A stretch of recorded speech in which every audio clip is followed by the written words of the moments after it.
أعوذ بالله من الشيطان الرجيم.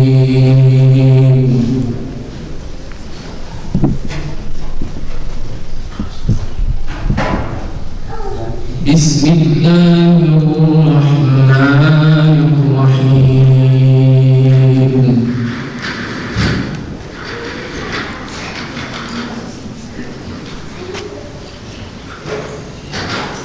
يا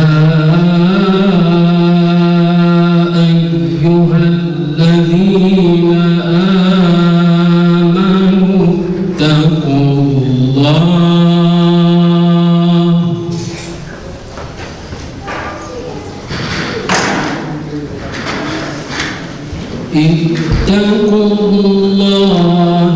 ولتنظر نفس ما قدمت لغد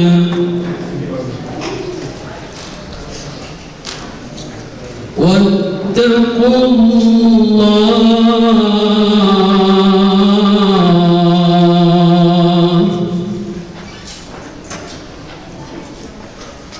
إن الله خبير بما تعملون.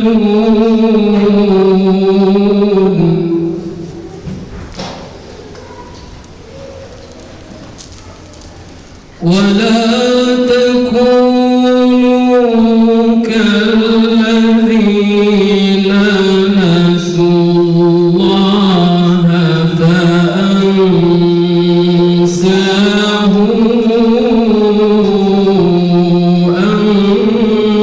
أنفسهم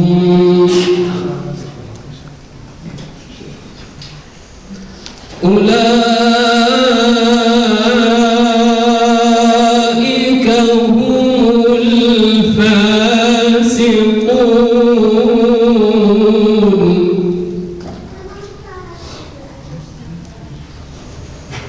لا يستوي أصحاب النار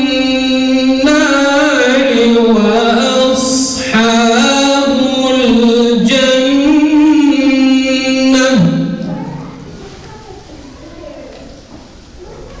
أصحاب الجنة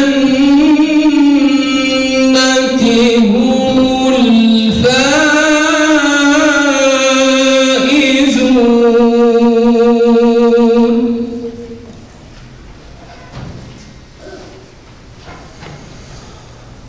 لو أنزلنا هذا القرآن على جبل لرأيته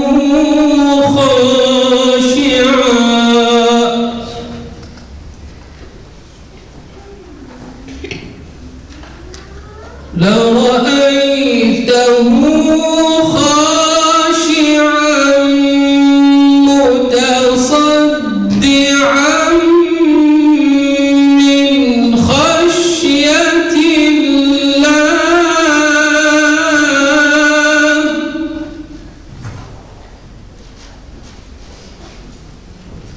وتلك الأمثال نضربها للناس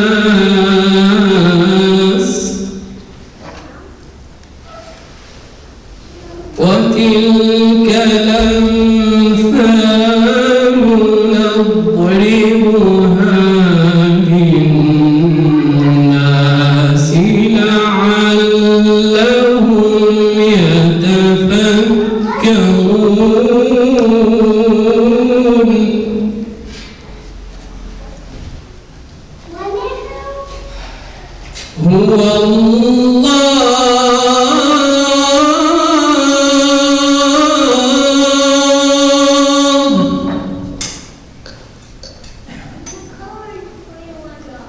هو الله الذي لا إله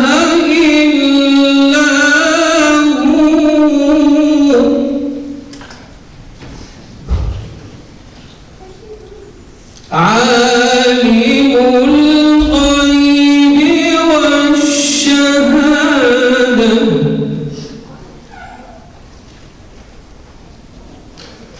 هو الرحمن الرحيم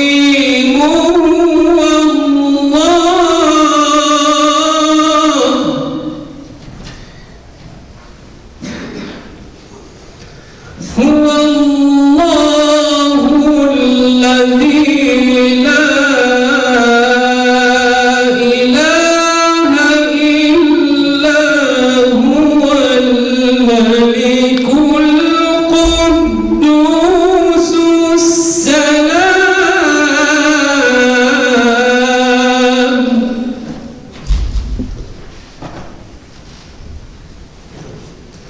الملك القدوس السلام المؤمن المهيمن العزيز الجبار المتكبر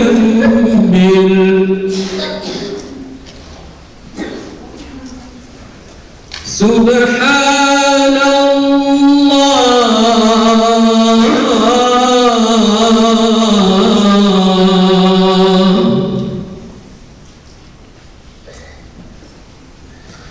سبحان الله عما يشركون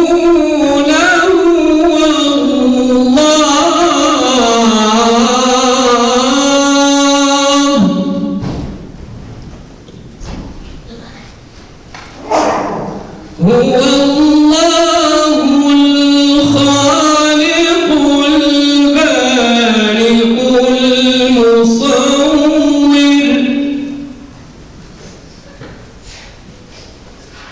له الأسماء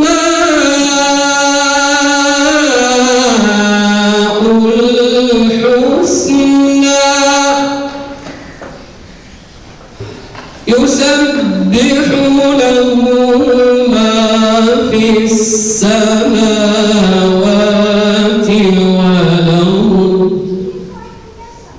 وهو العزيز الحكيم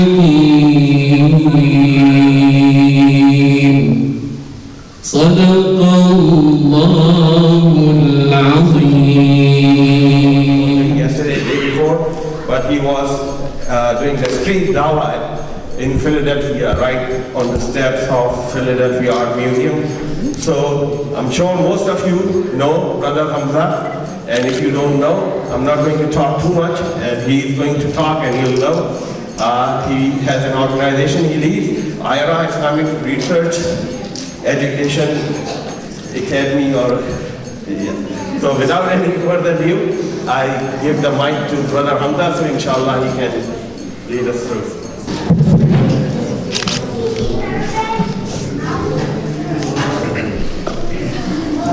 بسم الله الرحمن الرحيم إن الحمد لله والصلاة والسلام على رسول الله. Brothers and sisters and friends and elders and respected guests and everybody else, Assalamu alaikum wa rahmatullahi wa barakatuh. Firstly, we start by praising Allah subhanahu wa ta'ala and thanking Him for giving us the ability, the capacity, the time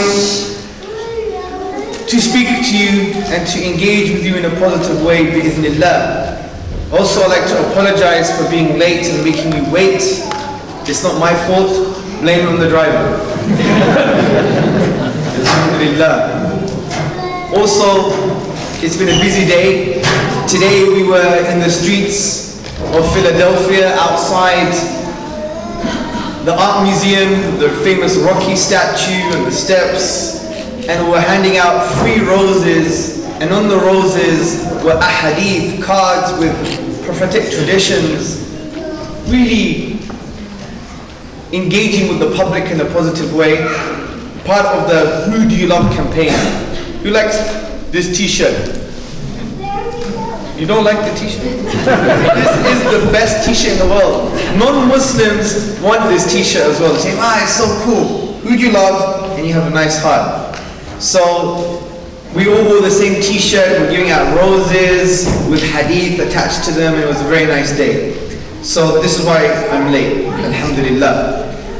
Today's topic, brothers and sisters, is called Call of Duty, a Call to Action. Now when we talk about Call of Duty, a Call to Action, we really mean positively and compassionately conveying Islam to the wider society.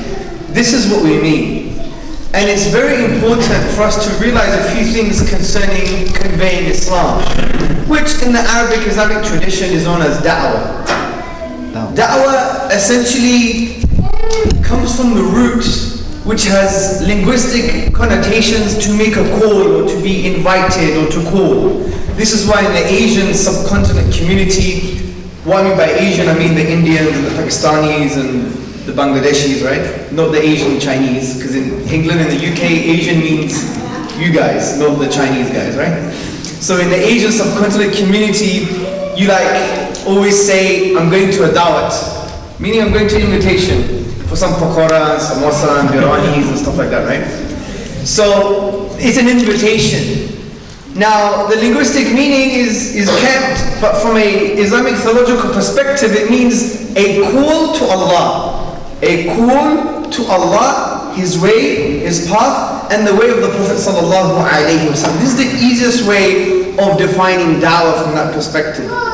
Yes, dawah is a broad term which includes many things, but if you want to basically break it down to its essential element, it is making the call to Allah and to the way of the Prophet sallallahu alaihi wasallam, as Allah says in the Quran, "Ud'u." There is the call, an amr, a command. "Ud'u ila sabili rabbik." Call to the way, the sabil of Allah. So essentially this is da'wah. Now, from our perspective as Muslims living in the West, living in the United States, living in the UK, living in Canada, da'wah is an obligation. Now there is differences of opinion whether that obligation is collective or that obligation is individual. But the point is, think of it from a psychological perspective. If you really love something, you want to talk about it. If you really think that, I don't know, what's a good football team in America? 49ers. The 49ers, right? If the 49ers, you love the 49ers, right? Go 49ers, yeah? If you love them so much, you're going to talk about them. You're going to buy their jersey, you're going to go to their games, you may buy tickets for your friends to come along. So when we have a love for something, we like to convey that love. It's a natural human thing. We want to share. For example, if you have children or nieces or nephews, if they're like, I don't know, do you have Lego here? Yeah. So, sorry. It's not every day that you come to the third world. I mean, so, you Lego. Like my son loves Lego, right? So if you have Lego, you want to share. Baba, let's make a truck. Let's make a house. Let's make a pirate ship, or whatever the case may be. We share things, and that's what we do. So when we love something, we like to share it. And this is why if we're not sharing Islam, there's something wrong from a psychological perspective. Not only is there something wrong, but it's an indication, it's a sign of a lack of faith and iman. Because da'wah, calling people to Allah, calling people to the way of the Prophet, defines who we are. It's a self-defining moment. Yeah, ikhwan and akhawat, brothers and sisters, whether you like it or not, calling people to Islam defines you. Defines you. Being Pakistani doesn't define you. Being Arab doesn't define you. What defines you is the call to Allah. The Prophet sallallahu alaihi wasallam said, "La yu'minu ahadukum hatta yuhibba li akhihi ma yuhibbu li nafsihi." You won't truly believe unless you love for your brother what you love for yourself. Now this brotherhood doesn't mean Muslim brotherhood. Go to the classical works of Imam Rajab al-Hanbali. He discussed this hadith and he said this means insaniya and nas. Because we have other hadith in Abu Dawood, in Bukhari and many other places where the Prophet sallallahu alaihi wasallam says an-nas. What does an-nas mean? The people, yeah? The people, that's what it means. It means the people. You're my driver, right? Well, I don't want to call you my driver, but I don't know the brother's name. Waqar Bhai, may Allah bless him with Jannatul Firdaus and his family. Waqar Bhai saw me sleeping in the car. He thought I was dead. I've had a few shots of coffee. By the way, there's 3 shots in here. That's why I'm a bit excited now. He's thinking, what happened to Hamza? You know, what's called gin possession or something. Anyway, back to the point, yeah? What was I saying? You remember? The people. I forgot what I was saying. And Nas, yeah. So you love for the people or you love for yourself. This is so important, brothers and sisters, because the Prophet ﷺ is saying that you won't have true belief. You won't have a high state of iman. You won't have perfected faith unless you love for others what you love for yourself. So let me ask you a question. What do you love the most? Allah. Who do you love? Allah. Allah subhanahu wa ta'ala and the Prophet sallallahu alayhi wa sallam. So therefore, to elevate our faith, to perfect our faith, we have to give the love of Allah and the love of the Prophet sallallahu alayhi wa sallam to other people. It's a self-defining moment. Think about it, brothers and sisters, in the month of Ramadan, in the last 10 nights, in the last third of the last 10 nights, in terms of the last third of the evenings, right? And we're making dua and sajda and tahajjud, and we're beseeching and begging Allah subhanahu wa ta'ala to increase our iman, to help us, to protect us, to elevate our faith, and all of these things. Think about that emotional state that you're in. You have an aspiration to come closer to our beloved Allah subhanahu wa ta'ala. And yet the Prophet ﷺ is saying that you won't really perfect that, your faith, and elevate your faith and come closer unless you're giving the love of Allah and Muhammad ﷺ to other people. And that's why it's a self-defining moment, because you want to elevate your iman, you need to give that love to others. And by the way, the ulama, when they discuss this hadith, they said it specifically means religion. That's the greatest gift you could give someone, is the call to Islam, is the call to the thing that frees them from the ephemeral, the empty nature of the dunya, the kind of slavery that we have to the dunya. Reflect on the ayah of the Quran, very powerful existential ayah. Existential means, what does it mean to exist? Referring to the self.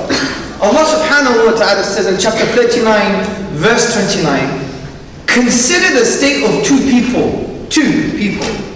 One man, he's a slave to many slave masters, and they're all quarreling. Another man, he's a slave to one master. Whose condition is best? Allah subhanahu wa ta'ala is describing the existential state of the human being. You're thrown into existence and you had no choice. You didn't choose your birth. You didn't choose your gender. You didn't choose your DNA. You didn't choose your ethnicity. You didn't even choose your name. You didn't even choose your parents. You didn't even choose the culture in which you were brought up. You never chose the social economic circumstances in which you were born. You didn't choose your first teacher. You didn't even choose your first school. You didn't even choose your first pajamas. The point is, brothers and sisters, we're slaves. The people that have no choice are enslaved to that context. You didn't even choose your disposition. You know, sometimes we have certain motivations. Some people want to feel loved. Others want to have a sense of growth. That's why kids love computer games, because it fulfills that motivation to grow, to keep on progressing, right? Other people want significance. Other people want security. We all want these motivations fulfilled, but we all have them at different levels, right? We didn't choose this. We didn't choose why I have a certain motivation that's very intense compared to another one. For example, I don't really care about security.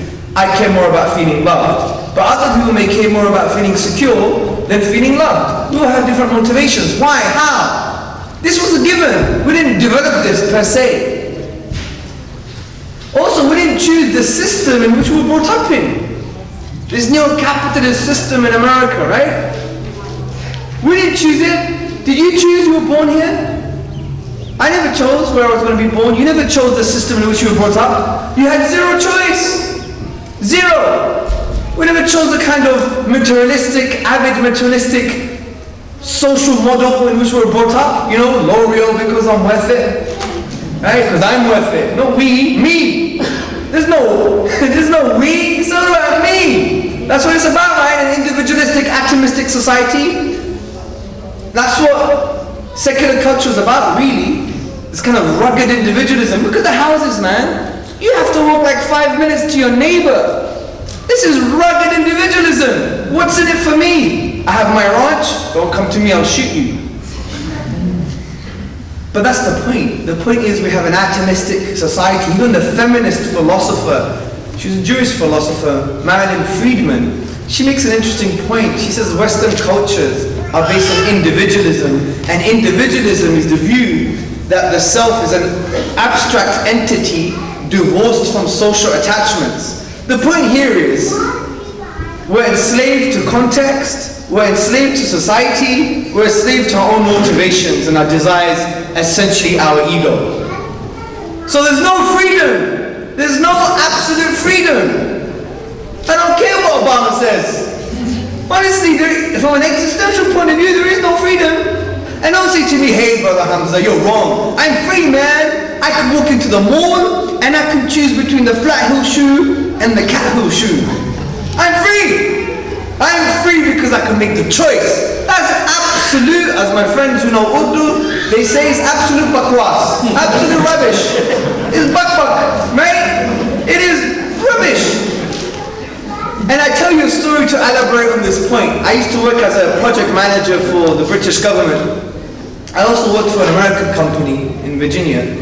And basically we had a PA, a personal assistant. And she used to wear some really nice green cat heel shoes. She was an elderly lady. And I used to talk to her a lot. You know, I'm Greek, so we're very intrusive, right?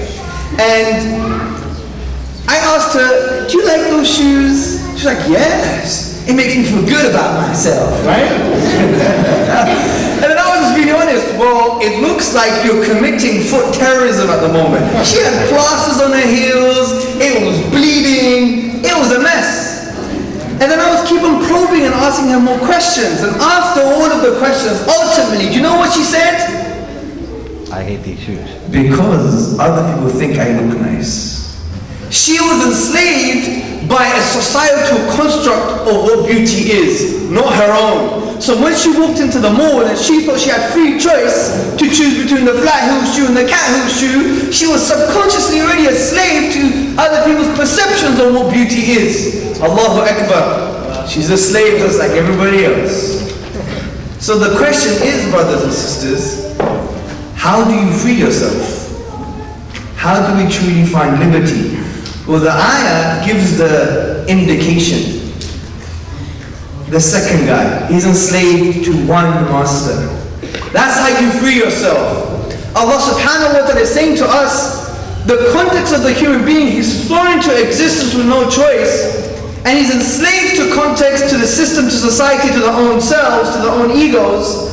And the way to free yourself from this is to change your slavery and enslave yourself, or be a service to the one who knows you better than you know yourself, and the one that loves you more than your mother does. Allah subhanahu wa ta'ala. It is no wonder the Quran mentions the word for soul, it's a ruh, has the same Arabic root as the word raha, which means ease and liberty. It's as if the ruh wants to achieve ease and liberty, and he can only achieve this by worshipping Allah subhanahu wa ta'ala. As Ibn Qayyim al-Jawziyya said, true liberation is in the servitude to the one that knows you better than you know yourself. So this is what we're calling to. We're calling to free people. We're calling to liberate human beings.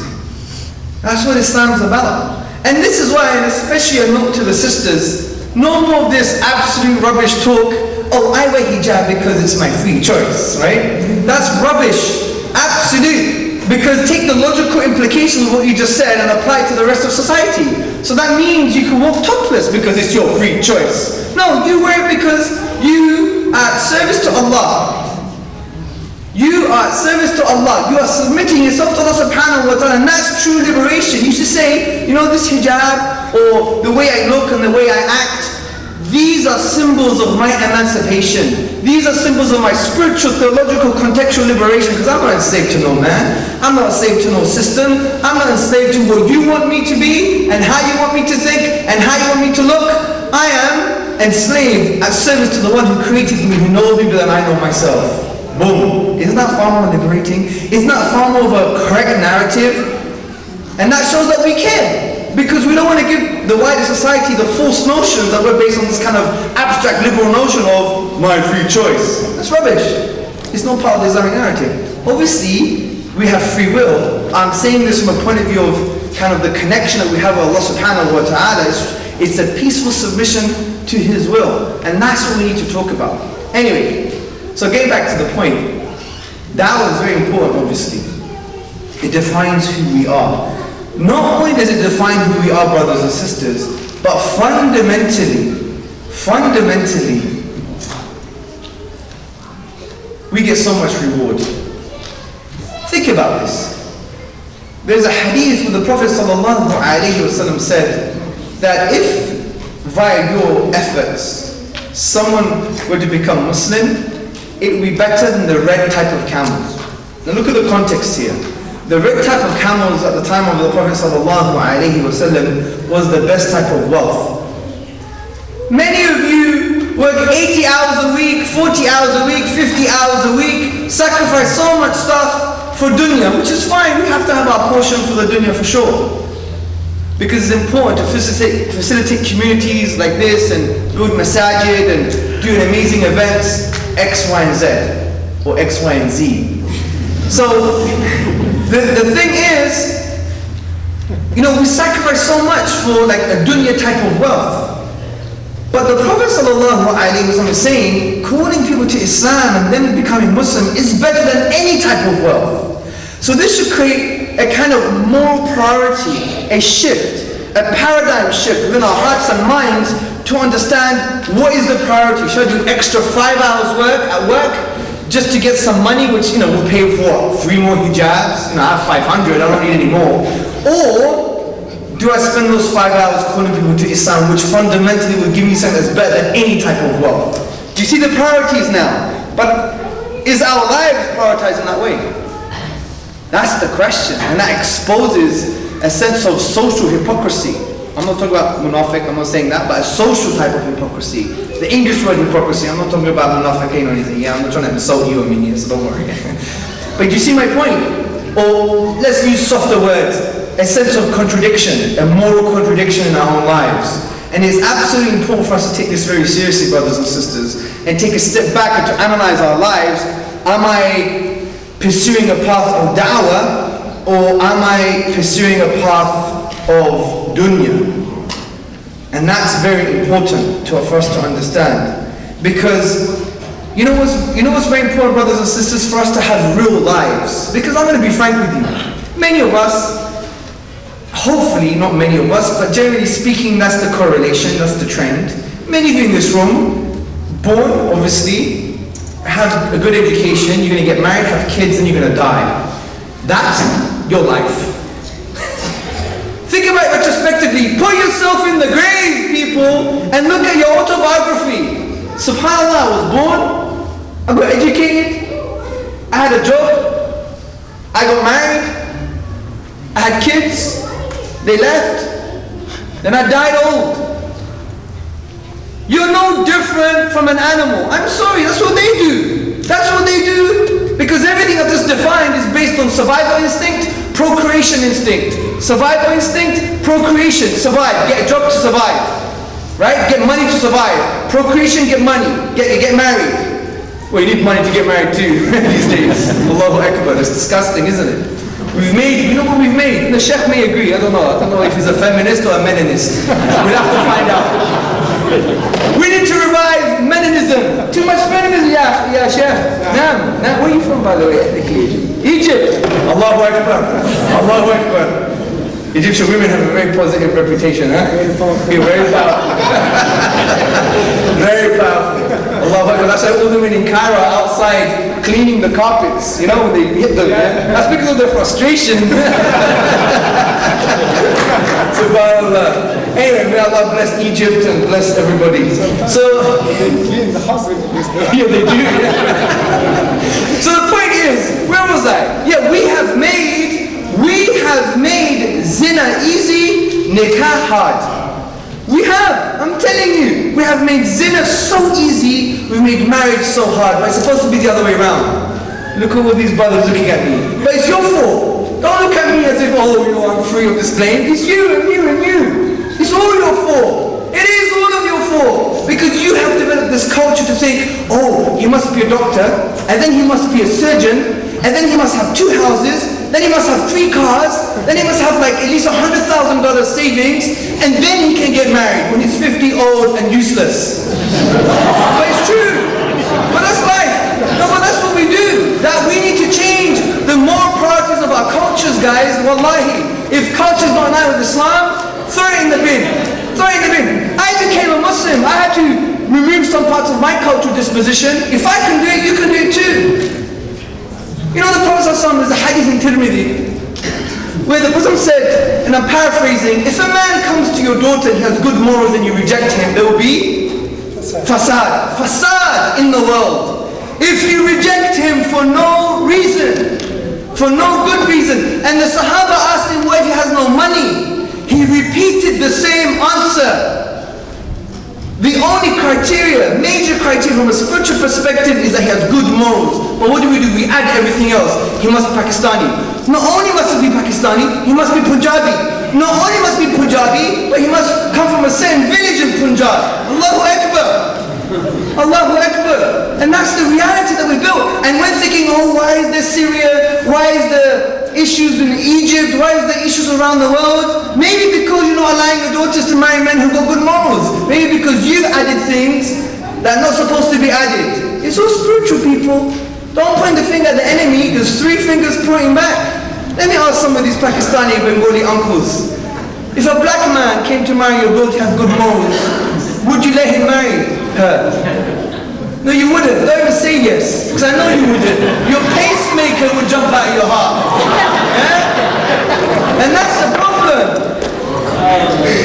Subhanallah, you can tell there's been too much caffeine. Allahu Akbar.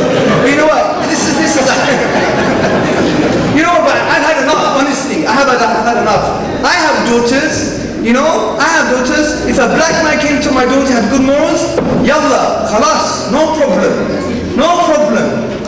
Honestly, we need to be like these brothers and sisters. Otherwise there'll be fasad in the world. Maybe you create the fasad. Maybe you create Assad. Maybe it's your fault. Because you were hiding behind these neo-colonial, post-colonial cultural dispositions, right? No, the deen is the deen. This is our criterion. At the end of the day, we've made nikah so hard and zina so easy. I'm of the view, and this is my humble suggestion, I'm of the view, if when our kids go to college, the freshmen, they're like 18 years old, they should get married. You guys are rich enough for the girl to live at home, and the boy to live at home. At least they have a halal relationship. They're not affected by the fitna. When they finish the degree, then they can move together. But at least they're married. At least you preserve their deen. My son, Zakaria, my eldest son, if he wants to get married at 16, let him get married. Subhanallah. Rather him have 2 divorces than 100 acts of zina, right? But we don't see that way, do we? Because we're messed up. Our moral priorities are messed up. We'd rather our first sons get away with murder, zina, haram, this, that, and the other, and then he gets married. No, it doesn't work that way. Our moral priorities must be dini priorities. That's how we change communities. That's how we empower our youth. That's how we change realities. Anyway, ran over. The point is, brothers and sisters, where were we? Where was I? Fasad. Well, Fasad. Fasad, but before that? Yeah, survival instinct. MashaAllah, you're clued on. May Allah bless this brother. He was doing street dawah all morning in Philly, and he lives here and he's come back to take notes. Look at him. Allahu Akbar. So the point is this. We are like animals. Procreation instinct and survival. That's how you define your life. I don't care if you spend $50,000 on mahar. That just still reduces itself to procreation. I don't care if you got 10 kids, it reduces itself to procreation. I don't care if you got a PhD and you're a CEO of a company, that still reduces itself to survival.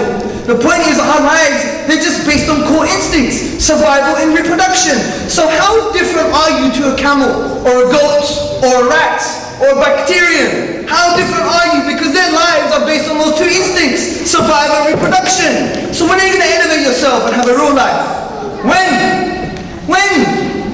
We don't see that though. We don't see that. We think, oh, because I have a degree, I have a PhD, I have a great job, I have lots of kids, we think we're somebody. No, you're not. You've done something what everyone else has done. And camels do that. They have kids, they eat, they die. That's your life too.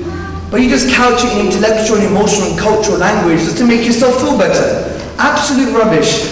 What will give you life if you respond to the call of Allah? Allah has told us this, not me, not Mufti Shah, but Allah. يا أيها الذين آمنوا استجيبوا لله ولرسوله إذا دعاكم لما يحييكم. Oh, you have believed, respond to the call of Allah and His Messenger to that which gives you life. يحييكم, life. The ulama say if you don't respond to this call, you're like your dead Muslim walking. Allahu Akbar. Sorry for speaking harsh, guys, but we need to wake up. You're in the land of the free and the home of the brave. So cold. Right? The American dream. Maybe they call it the American dream because it only exists if you're sleeping. Right? Let's wake up. We have a job to do. That job is to liberate people from the shackles of the slavery of the dunya, to realize that their Rabb is not materialism, it's not money, it's not fame, it's not ego, but it's Allah subhanahu wa ta'ala. And we're doing this because we care for people. We're the most compassionate people in the world that we should be. The Prophet was the true humanist. He was the true humanist. He left no stone unturned in order for people to listen and hear about Allah's message, so they could taste the love of Allah. Allah is Ar-Rahman. That doesn't mean the merciful. It means the intensely merciful, the powerfully merciful, and a mercy that is immediate. Check for yourself the tafsir. This is what it means. And His mercy is for everybody. It's like a type of universal love. It's for everyone. But there is a special type of love that we have to earn though. His mawadda. Basically His name is Al-Wudud, which comes from the word wud, which means a loving that is giving. And Allah doesn't want to force His love on you. He doesn't. But He wants you to embrace that love. Allah says in the Quran, Allah prefers for His servants belief. Allah prefers for His servants belief. But Allah can't force His love on you, His special love. If you force someone, it doesn't mean anything anymore. If I put a gun to the brother's head and I said to him, give charity, his charity is meaningless. So Allah's love is waiting, but we have the two paths, the two options. Embrace His love or run away from it, which means the nar, the fire.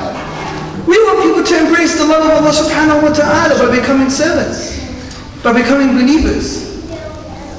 This is what we want, and that's what the Prophet sallallahu alaihi wasallam wanted, to taste that love. And wallahi, the minute you taste the love of Allah, you don't need anything else, people. Because Allah's love is so pure. Why? Because He's al-Wudud, the loving, a giving type of love, but He's also al-Ghani. He is the independent and the free. And yet He loves. He doesn't need to love, but He loves. Allahu Akbar, how pure and transcendent is that love. It's greater than the love of a mother. Because a mother's love is not really unconditional. It is unconditional from the point of view that you don't have to be good, she'll still love you. But it's still dependent on her own internal need to feel complete. She never loved you, she wouldn't feel complete. Allah has no need, but yet He loves. Look how pure that love is. Allahu Akbar. So we want people to taste that love, guys. Don't we? Yes. And how are you going to do that? By buying another house? By buying another car? You're going to do that by giving da'wah.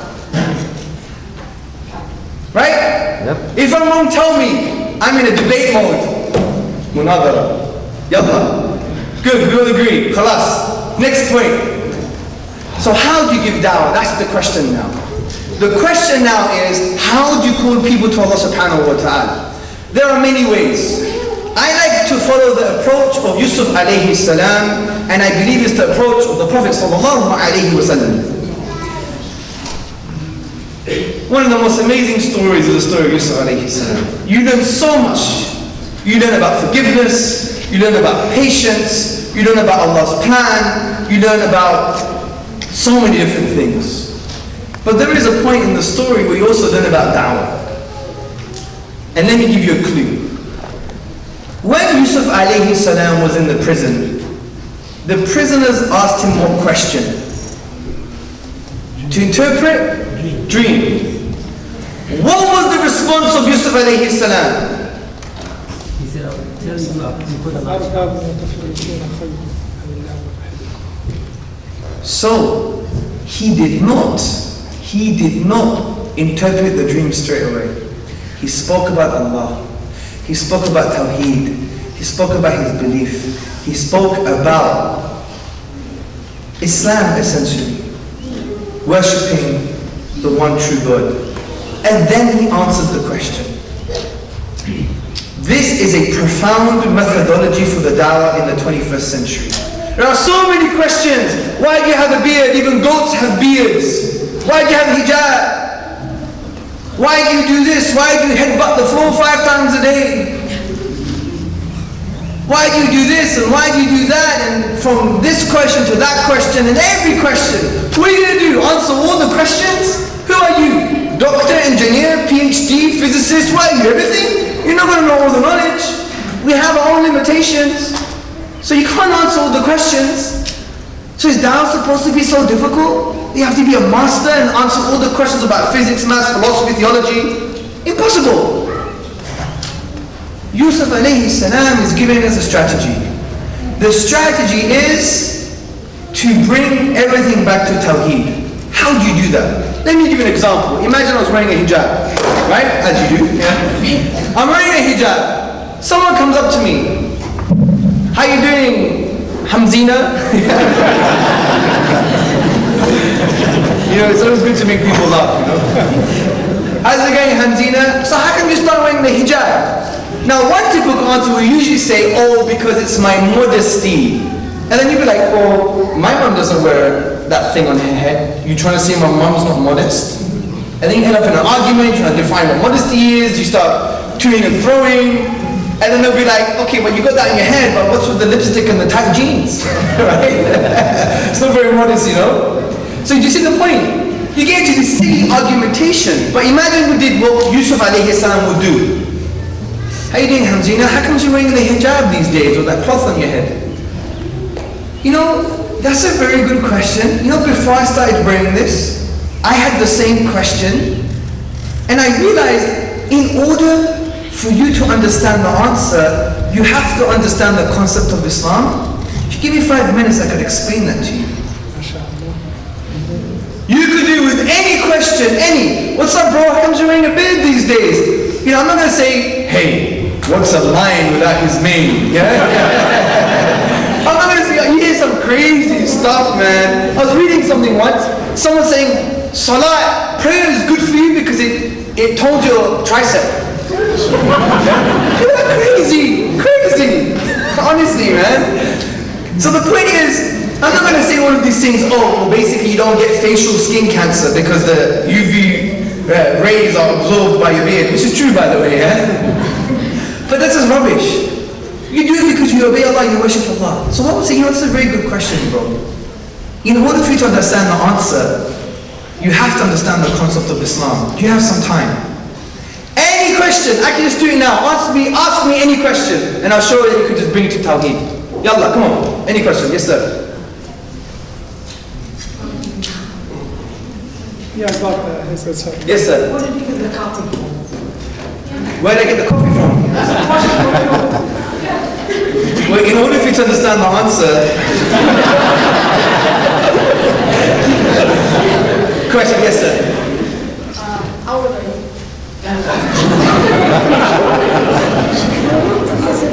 But you know you should never ask a guy his age. I'm faithful. Okay, real questions of myself. Yes, brother. Why did you join Muslim? Why did you become a Muslim? That's a very good question. In order for you to understand the answer, you have to understand the concept of Islam, because I became a Muslim because of the concept of Islam. Next question, even some more difficult ones. Yes, sir. What drove you? Why do you give dawah? Yani, that's an internal Muslim question. What we're saying now is non-Muslim asking us questions to show you that you could bring it back to Tawheed. Yes, brother. Why are you guys so violent? Why are you guys so violent? See, what we do with these type of questions, we're like, well, we're not violent. Islam is not a violent religion. But in order for you to understand anything about Islam, you have to understand this concept. Because that's one of the issues when you come to this conversation. Some people may say, hey, I heard you guys want to eat non-Muslims.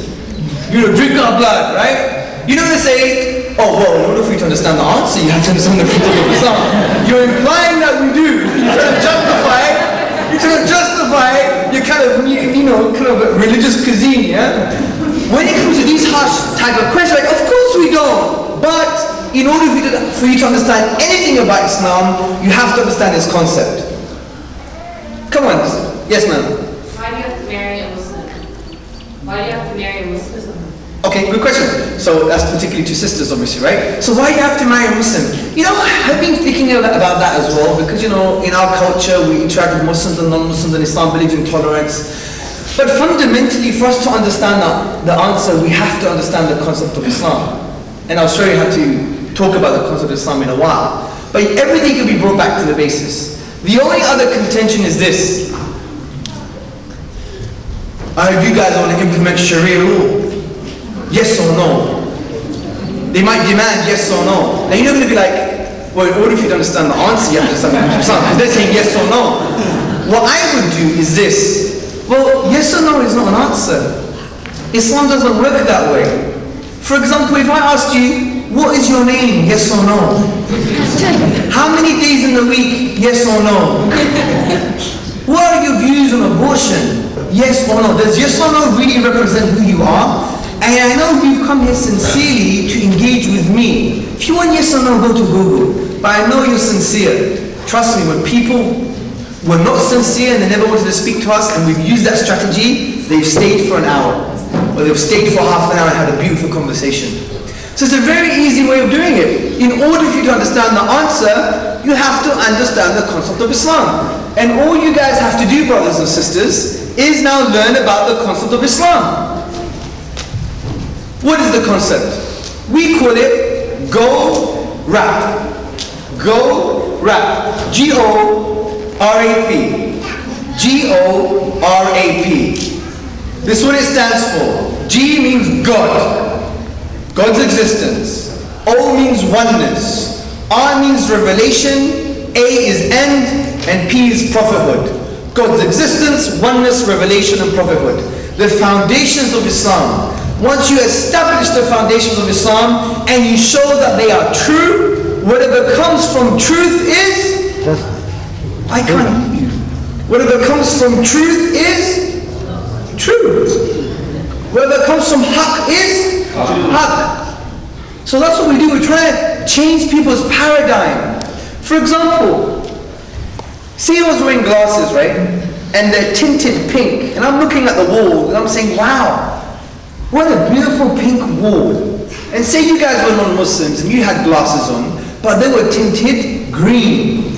And you're like, what a beautiful green wall. Like, no, it's pink. You'd be like, no, it's green. It's pink, it's green, it's pink, it's green. That's the dawah that we do. But this type of dawah, by changing the paradigm, by making them understand the concept of Islam, we're swapping glasses. We're making them see the world the way we see the world. There's no point giving a rationalistic answer about something. It may sound really nice, but the reason it's true for you is not because of the rationalization. It's true for you because your worldview, your basis, your outlook is fundamentally different. Like you believe in Allah, you believe He's one, that He deserves to be worshipped. You believe in the Quran, and you believe in the prophethood of the Prophet sallallahu alaihi wasallam. So once you establish that, then you've given them the colors, the right color. You've given them the right lenses you've given the right lenses in which to see the world. Does this make sense? Yeah. It takes bravery to practice this approach, but it works. It works. And we've trained like over thousands of people. Online, maybe over 50,000. Face to face, maybe 20,000. Thousands of people around the world are using this approach now. And it's working. And it prevents useless argumentation. It shows the correct concept of Islam. It's not just by your own rationalizations of your limited mind, but it's the peaceful, willful submission of your own self to Allah subhanahu wa ta'ala. You establish the facts of Islam, the basis. There's purpose in the universe. There's a God. He is one. He deserves to be worshipped. His revelation is the Quran, and the Prophet Muhammad sallallahu alayhi wa sallam is his prophet. Now all you guys have to do is just in your own time gain knowledge on arguments from the Quran for God's existence, arguments from our aqidah, arguments from our creed, from our ulama in the past. We're standing on the shoulders of giants. It's been answered before in the Arabic tradition after Sheikh. I'm assuming you studied Al-Azhar, yeah? SubhanAllah, an amazing institution. They studied creed, they studied Islamic thought, the usul of the deen, they studied arguments for God's existence, for His oneness, for revelation, the miracle of the Quran, the ijaz of the Quran, from a linguistic perspective, from a historical perspective, from a structural perspective, the meaning, the style, so many beautiful things. You have the Sheikh here. You're the Imam, right? Yeah. You have the Sheikh. You have the Sheikh. Demand from him. Take from him. In Al-Azhar, they're humble. Some of the ulama there, they first clean the toilets for 6 months. Then they learn ilm. I knew one guy, he was a student of knowledge, they made him clean the toilets. Yes or no? Yes. Yeah, they make him clean the toilets. Then they learn deen. This is proper stuff, people. It's not you guys, American capitalists, easy, yeah? Fast food, fast everything. This is tarbiyah. Ask him. He's not going to say, I know the stuff. Take it from him. Now you know the approach is a good approach. Learn God's existence, oneness, revelation, and prophethood. Establish that in your heart and mind. Then you can bring them to this foundation. You have the tools at your disposal. Allah has given you gold. And you're going and getting copper. You crazy? Are you crazy, brother? Are you crazy? No, you have gold. Take the gold. So, who's going to start learning this from the Sheikh? Put your hands up. MashaAllah. Well, take it. That's what you got to do. Yeah, Sheikh, teach me the usul of the deen. So when I give dawah to people, I've learned from Hamza how to twist it to Tawheed. Now teach me the rest. We've given you the framework. We've given you the skeleton. Now put the meat on the bones. Okay? Now there's some useful sites that you can go to. There's a website called missiondawah.com. There's online training there. It's only about 40 minutes just to get you started. If you go to YouTube, you could type Hamza Tzortzis Dawah training. There's a 40-minute clip on what we just discussed just to refresh your memory and to give you some certain signs and seeds planted in your heart and mind to start thinking about Allah as a reality, the fact that He was one, the revelation of the Quran, and the fact that the Prophet Muhammad was actually truthful, he was speaking the truth. So he couldn't be a liar, his claim was true, which gives you a truthful foundation. Because as we said, whatever comes from truth is truth. Alhamdulillah. So we've covered quite a few things. What I suggest we do is maybe open up to question and answers. May Allah subhanahu wa ta'ala bless you with Jannah al-Firdaus, keep this community strong. As Muslims we're going to have differences, but the beautiful thing is that within those differences we find the rahmah, we find the muhabba, we find the love. As the Prophet sallallahu alayhi wa sallam said in a hadith, that you won't attain paradise until you believe, and you won't believe until you love one another. Love one another. This is so important. This muhabba, this love amongst the brothers. If you study the Sahaba were not a kind of monolithic block. They disagreed even on fiqh matters. Ali divorced, he thought it was something else. Umar thought it was something else. This is fine. Stay united. Stay united. When non-Muslims read the Quran and they're asked, what do you think about the Quran? You know what comes in their mind? Unity. That's what they think. This book is a book of unity. So hold on to the rope of Allah subhanahu wa ta'ala. Understand that we're going to have differences. Obey the people who are leading you. Respect them. and have that rahmah and love amongst each other. It's so important. It's a neglected practice amongst the community. This kind of love amongst the believers is so important. Keep your hearts connected. Get involved in dawah, because dawah, from my humble experience going all around the world, is a shield. It protects the community. Because if you're not giving dawah, someone's giving dawah to you.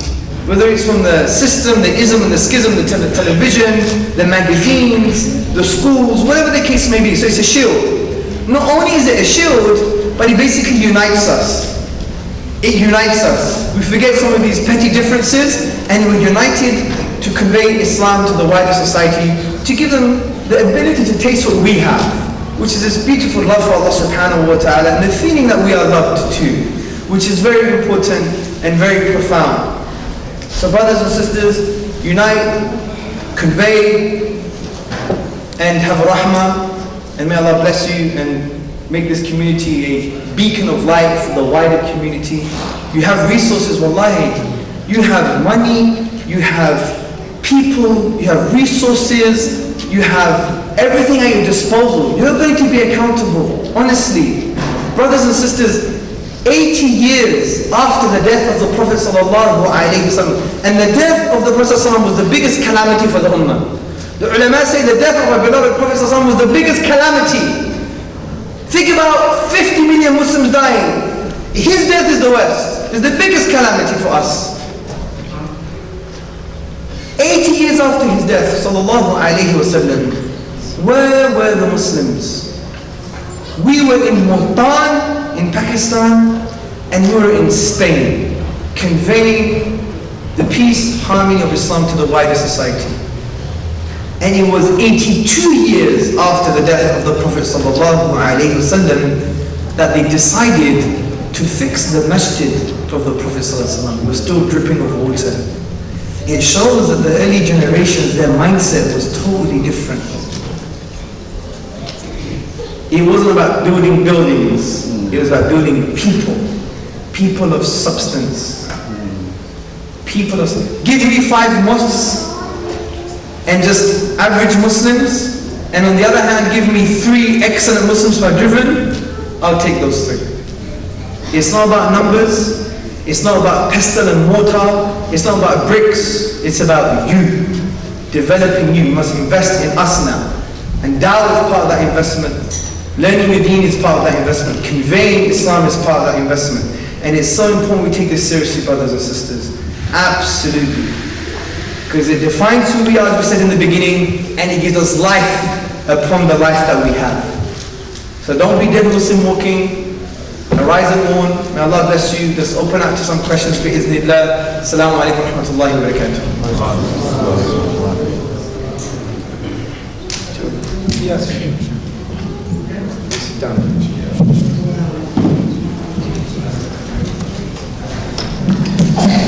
We have a question. Yes, inshallah. Yeah, I try my best to be brief, inshallah, ta'ala, question and to the point. Yes, so we can get as much benefit as we can. Assalamu alaikum, jazakallah khair and I have actually 2 questions. One thing just to mention is the fact that you came to give this lecture. The topic is mashallah is great, but even more importantly, the fact that you went and you act on it even before you came to speak to us by itself is a testimony and setting an example. Jazakallah khair. My question is, we start seeing in the Muslim communities an activity, a so-called interfaith activity. I'm starting to have a concern because we start seeing this idea of when you do an interfaith, you trying to accept the other, not a matter of accepting rather, but it is when we talk about other beings, we say that this is actually the purpose and this is the goal. What Allah wanted is to have different deeds. Can you please elaborate on that? Is that something that you would recommend to do or not to do? Because I feel personally that we are revealing the wrong message. Okay, good. Jazakallah for that very good question, brother. Now, I'm not a chef, the Sheikh is next to me, that we have to understand. So generally speaking, if there's any questions on fiqh, questions on deeper matters, it's bad adab to ask questions. I'm not saying you did if you haven't, but just to people know, it's bad adab to ask me the question when we have someone more qualified here. So those questions should be addressed to the Shaykh bi'idhnillah. I would not address any of those questions in any shape or form, even if I knew the answer. And by the way, I don't know the answers anyway. So that's clarified. Now in terms of interfaith, it's a very good question, bro. Aslan, foundationally, generally speaking, doing interfaith is not a problem. If by what you mean interfaith is giving them da'wah, you have to make a call some way. That call can be done with your tongue or with your actions or both. The danger with interfaith is this. You know, it's very hard when you're very chummy with people. You're good friends, you have a church next door, a synagogue next door, and you want to show rahmah, you want to show politeness and courtesy and adab, etc. It's very hard now to actually disagree with them on their worldview, right? But we have to find a balance as a community, that we basically are able to show compassion, to show that kind of friendliness, to show that tolerance, but at the same time say, Jesus was not the Son of God. But you have to articulate in a way that they will understand. This is the art of da'wah. Like the Prophet ﷺ, when you see the way he spoke to the Nasara, the Christians, it was direct, but yet it was couched in human, compassionate language. And we have to learn to do that. And one of the dangers of interfaith is that you don't do that at all. And you say, all rivers lead to the same sewer. Yeah? That's what we say. Hey, Christianity, khalas, fine, I'll see you in Jannah. Jews, Jannah. Buddhism, Jannah. Hinduism, Jannah. Khalas. We're all the same. You know, Allah, yeah, He's one, maybe He's three, who cares? You know, we go crazy, we say crazy stuff. You know why? Because we treat interfaith as a political tool, and we treat interfaith as a PR tool, which is true. They can be, and they should be. We should solve good public relations, but they should not be the primary focus. The primary focus is not to flatter people. The Prophet ﷺ never flattered people. He was compassionate, but spoke about the message. And that balance, I do appreciate, is very hard, especially in our current cultural, political context and our social context. But this is why we shouldn't point the finger at others if they've done a mistake. There may be people in here who have engaged in interfaith and they failed. We should not point the finger. Al-mu'minu miratul mu'min. What does this mean? The believer is a mirror of another believer. If I have a blemish on my face, I don't wipe the mirror. I wipe myself. So if someone's done a mistake, don't say, kufr. This is kufr. What are you saying? No, you don't treat your Muslim brother like that. He did a mistake, khalas. Empower him by enrolling him in your behavior. What does this mean? That you become that change, so he gets motivated by your own inspiration, by your own actions. Because generally speaking, we also fall for the trap. If we know the knowledge, you shouldn't do this, akhi, this is a very bad way of doing interfaith. We know the knowledge, but we sit on the sides and we just point the finger. This is a trick of shaitan as well. You condemn your brother and you're not acting. Do you see? So we have to maintain that balance. Generally speaking, in my humble opinion, the Sheikh can correct me, interfaith interfaith is a form of dawah. Continue. Have cookies, give them food, talk about certain concepts, certain similarities, come to a common word, Allah subhanahu wa ta'ala says. But make sure that that common word is tawheed. And then articulate that. I did this recently in Leicester, in a town in England, city in England. It was interfaith. And alhamdulillah, it was such an amazing event. We had food, there was kids there, we enjoyed ourselves. But when we had the talks, he said, I disagree with Hamza, I think he's wrong. This is my view. And when I give a talk, I disagree with all of you. And this is my view, but yet, just because we disagree doesn't mean we can't live and talk to each other. But I'm very strong. Jesus, impossible he was his son. Impossible that there's three and one. And this is the pure monotheism of Islam. But you do it in a way that's compassionate and a way that they understand. Make sense? Alhamdulillah. Jazakallah khair. I go to the second question and give the microphone away. What's your advice for us as an institution, as a community?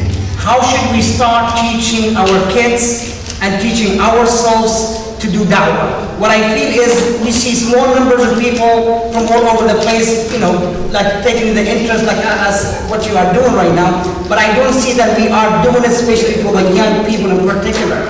I feel like only the elderly people and older people are coming to the masjid and maybe active in da'wah, but I said enough, I do not see that our young people taking that rule. And so the advice is, what's your advice to the young people? The second thing is, what's your advice for us as an institution, as a community, that we should do to encourage them and teach them?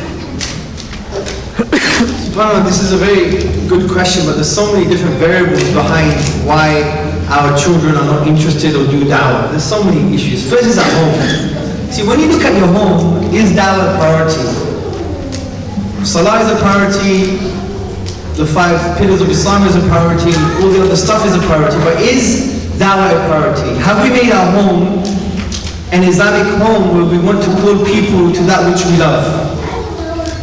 There's a very important point, because our families are just an expression of what's happening in our home. Our children's character and their own priorities in life is just an expression of what happens at home. So have we prioritized da'wah at home? That's a good question. When someone knocks on the door and is a salesman, do you give him a da'wah card? It's so easy. The other day someone came, it was a charity for cats and dogs, right? He knocked on the door. Zakaria is only 7, he went upstairs, he got one of the da'wah cards and he winked at me, he gave it to me. And he shamed me. He put me to shame because I didn't really think of giving him da'wah. And then my son was looking at me going, nodding his head, don't give it. So I gave it to the man. So things like this, it shows that you have a priority at home. Simple things. It doesn't have to be huge. It's things that are easy. Like today we took about 15, 20 brothers and sisters. We're outside the Philadelphia Art Museum where the Rocky statue is and the Rocky steps, yeah? And basically, we gave them a simple task, to give a rose. We gave real roses to people for free, and attached to those roses was a card with a hadith on it. That's simple. I didn't even tell them, have a conversation. You want to make things easy for people. It's like an avalanche. An avalanche starts with a little shake or a small stone that slowly rolls and it gathers into a snowball. And that snowball gets into a bigger snowball and it gets to a huge thing and it rolls and it continues. You want to make it easy for people. So your home should be structured like that. Calling people to Allah is a very important thing. The second thing is, have mechanisms and activities within your community to encourage da'wah. For example, you have so many neighbors here. In the month of Ramadan, having iftar.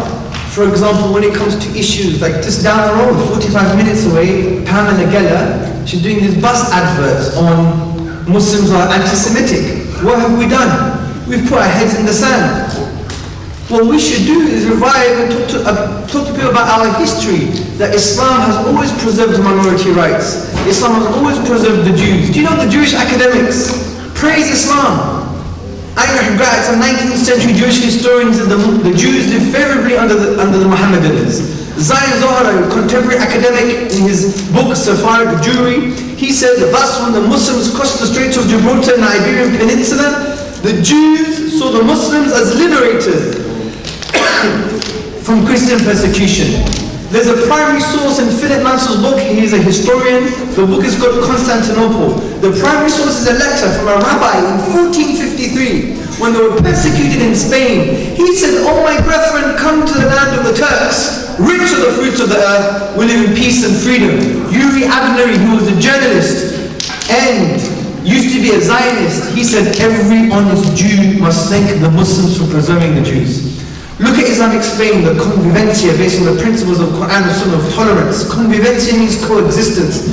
We produce the likes of Musa bin Maimonides. Who was this guy? He was a Jew. The Jewish tradition consider him as the second Moses coming from the Islamic environment. And I can go on and on, even Italian rabbis who traveled to Baghdad, De Bertonoro, De Rossi, and others. And they said, such is the peace there, that the Jews can become influential in politics, they even said. This was Islam. Even the head of the New York Times, just down the road, 120 miles away or something, he said, if Islamic values took over Europe, there would be 6 million more Jews today. Imagine putting that on a leaflet and giving it out.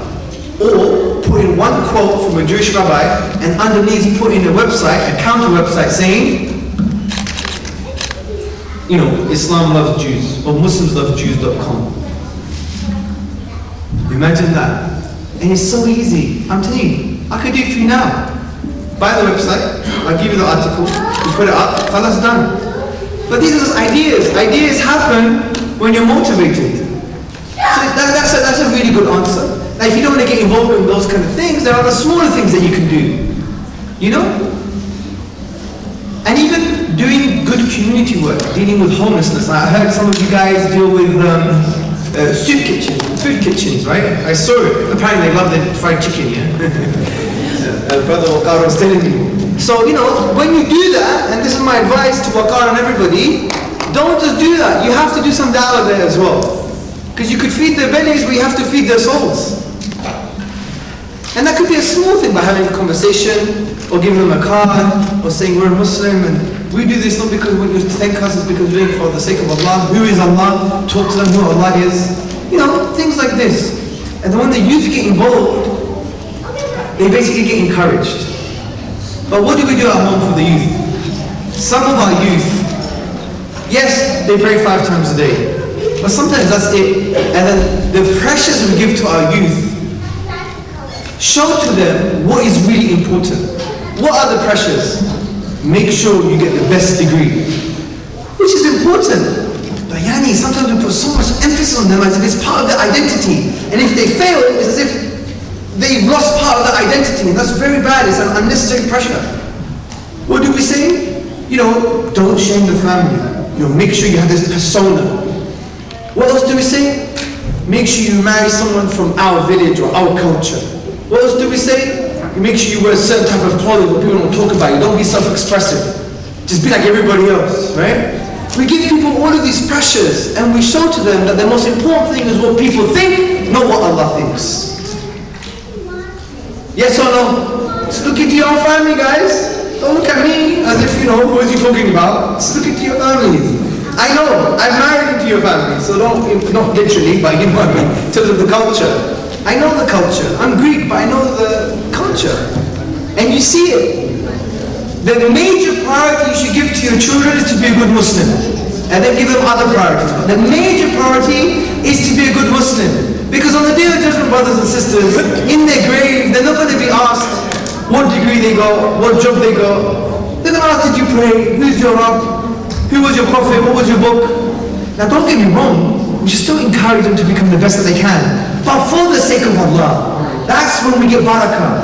How many doctors in America, Muslim doctors? How many engineers? But what have they done though? Nothing. Zero. They haven't changed policy, they haven't changed the environment, nothing. Because you're seen as dispensable tools. Oh, you're like a hammer. In a secular culture, a doctor or an engineer is like a hammer. It doesn't work, you get another one. You're nobody really.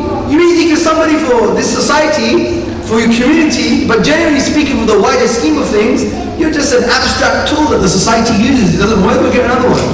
Plenty more.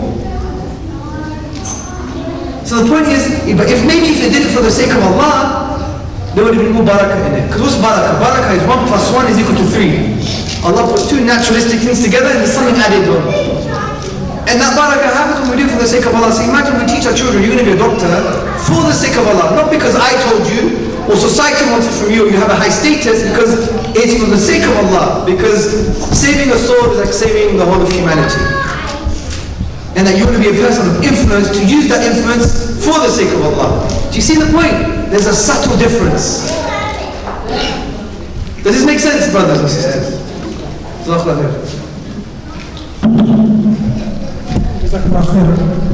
Can you tell us for how long you have been giving da'wah and how did you start?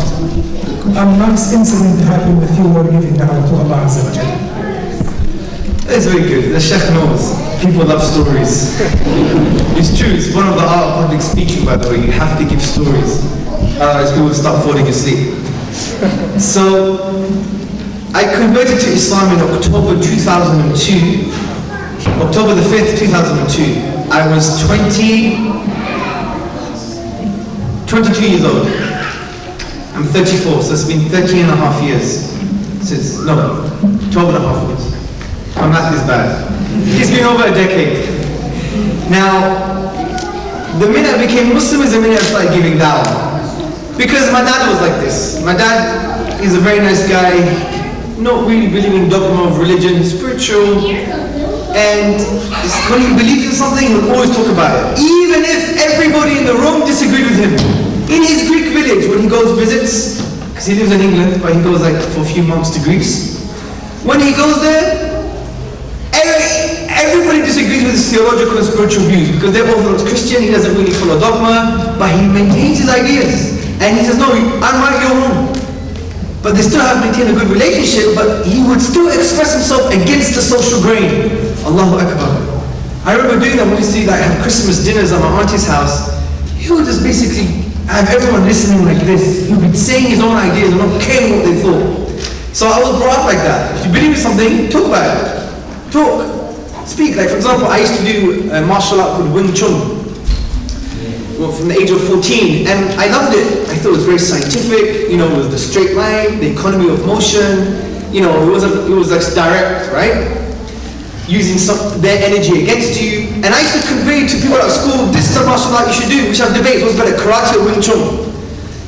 And I used to debate it passionately because I liked it, I thought it was good, so I'd give it to others. So imagine if I became a Muslim, what am I going to do? I'm going to talk about it too. So for me it was a natural thing. So from day one, I engaged in the Dawah. So there have been some very amazing moments in the Dawah, yeah? For example, you always have to link Dawah with Dua. Dawah with Dua. You do the Dawah in the day, Dua at night. Or when you do Dawah, do Dua at the same time. For example, I gave a lecture at one university. There was a guy sitting next to me, he was asking questions about Islam. While he was asking questions, I made dua, Ya Allah, guide him now. After 10 minutes, he became Muslim.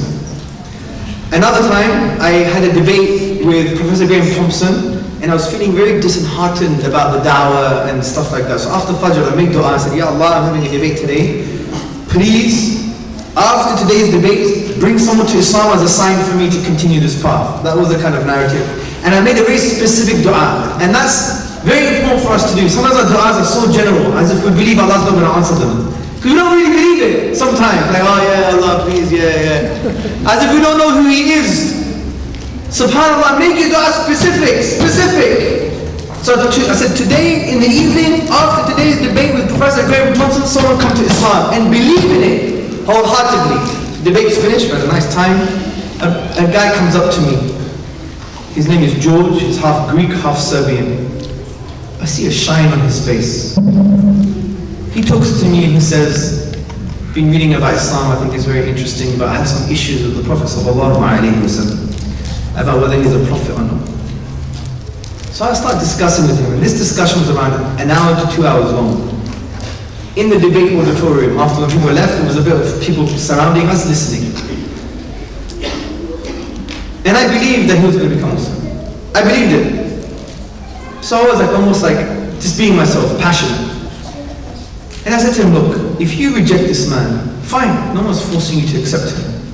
But after what I've told you, when I spoke about his history, his life, when I talked about that we have no good reason to believe he was lying, because a liar lies for some dunya gain, but he gained nothing. For la ilaha illallah, he was boycotted, tortured, abused.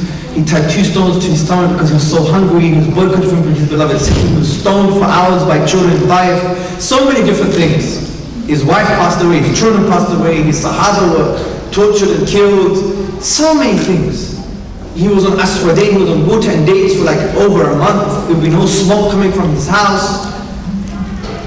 He lived an ascetic life to the point where he said, oh, what a wonderful curry vinegar is. In Shana'i Tirmidhi, he says he used to dip his bread in vinegar as a curry.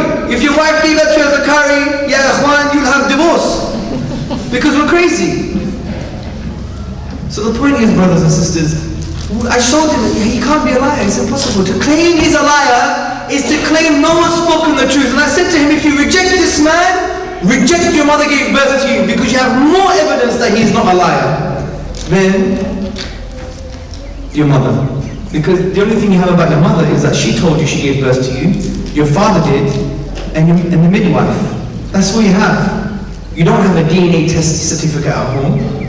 You don't have any videos or photos, and even if you did, that's not proof, because you didn't come out the way you look now. So you got no evidence, you got 3 chains of narrations.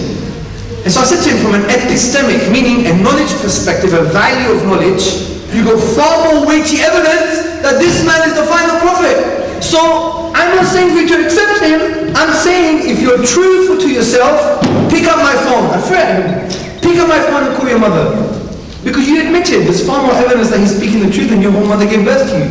So if you reject him, call your mom and say, Mom, I have to reject the fact that you gave birth to me, or the possibility that you gave birth to me. Because I've rejected a man that there's far more evidence to show that he was speaking the truth. Then he became Muslim. Another beautiful story.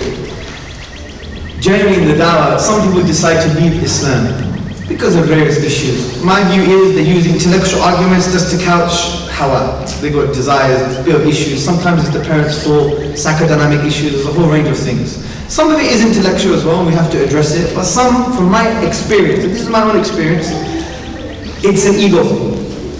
So I went to this guy's house with his parents were there, I believe, and his brothers and stuff, his family. And I spent like 4 hours with him. I squeezed everything out of my brain. It's not much, but I gave it, yeah? Then finally dropped, boom. And I thought, intellectually we have him, khalas. What did he say at the end after all of that discussion? He was like, I don't believe in Islam because the Quran says the world is flat. So I get angry, yeah? And this is one of the signs that Allah gives you to maintain you on this path. I'm like, subhanAllah. So I used my ego, which is wrong. I said, yeah, I believe the world is flat. Which I don't, by the way, but I said it. That I believe the world is flat. You prove to me the world is round. Prove it to me. Empirically, scientifically. Prove it. Do you know what he said? It's so easy. The science books. That's not scientific proof. That's testimony. You have to believe the say-so of others. Then he said, Google images. Yeah, but that's still testimony. You never took the picture yourself. You have to believe that is a picture of Earth. Someone's told you it's Earth. Where's your evidence, your empirical evidence? He went on and on. He said, the math, the mathematics, the geology. I said, have you done the mathematics yourself?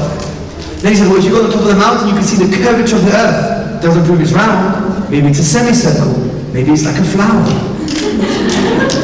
Where is your empirical evidence? And he went on and he started changing colors. I'm telling you, he started changing colors. Because really, even some of you don't have empirical evidence why the world is round. It's all testimonial, the say-so of others. It's a valid form of knowledge. It's part of epistemology. And do you know what he said at the end, after changing all colors? Do you know what he said? He said the shadows, night and day, something like that. And you know what I said to him? Indeed, in the alternation of the night and day are signs for people to reflect. Allahu Akbar, ayah of the Quran. His mouth was on the floor. And I said to him, listen my friend, can't you see how Allah has humiliated you now? You reject the book because you thought it said the world was flat, but the answer you've given me is in the Quran itself. Then that was a beautiful sign. It was one of those moments that Allah is saying, Yallah, stay here. Yallah, stay here. So there are many, many stories like this. I mean, phenomenal stories. Let me just end on one more story. So there's 3 stories. Right? We'll do things in 3s, yeah? Wait a minute. Now, when I became Muslim, the first 3 months or so was bliss. Honestly, it's as if I taste Jannah, yeah? And I really missed that time. It's as if someone took my soul and dipped it in heavenly honey. Well, just imagine. I mean, words can't express it. I mean, the pen breaks in 2 when you try to write about this feeling, yeah? It's an amazing feeling.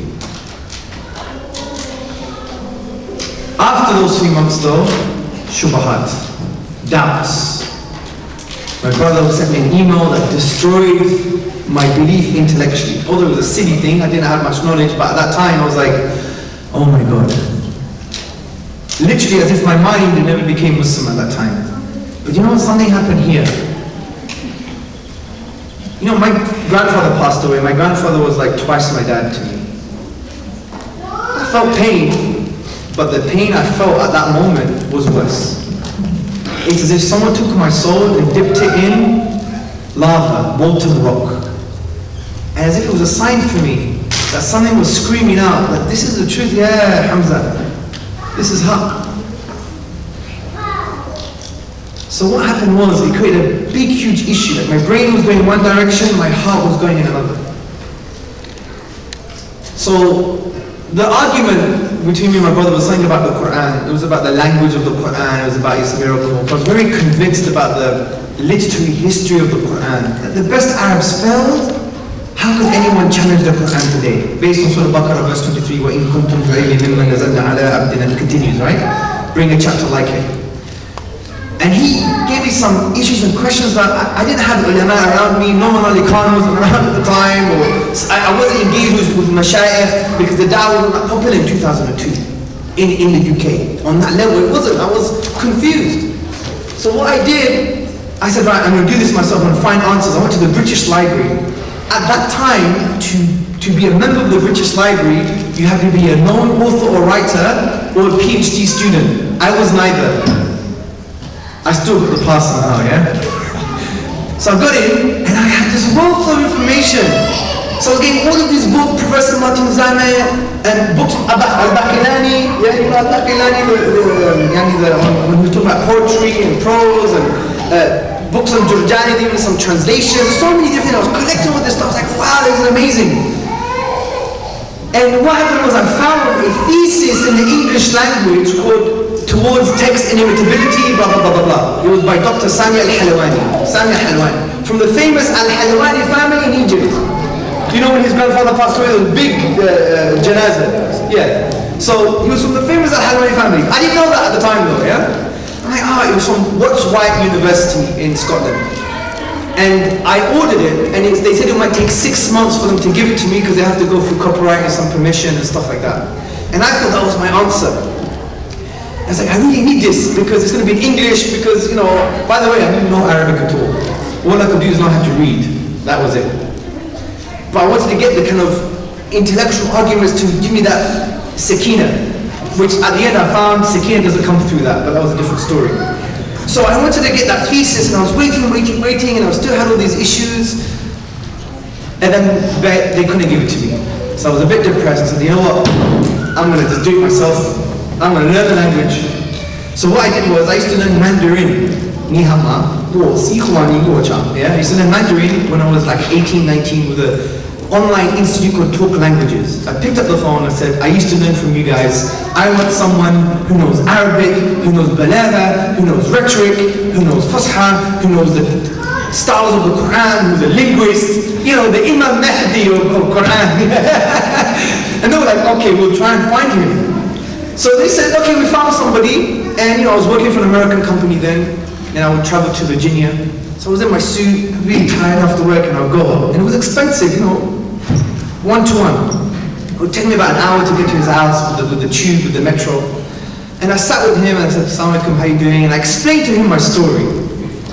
I was talking about these things, and I was saying, you know, I went to the British Library, and I need this thesis, tell me the word because I've got these issues, and you know, please help me, and if you teach me Arabic, give me examples from the Quran, and all of this stuff, blah, blah, blah, blah, blah.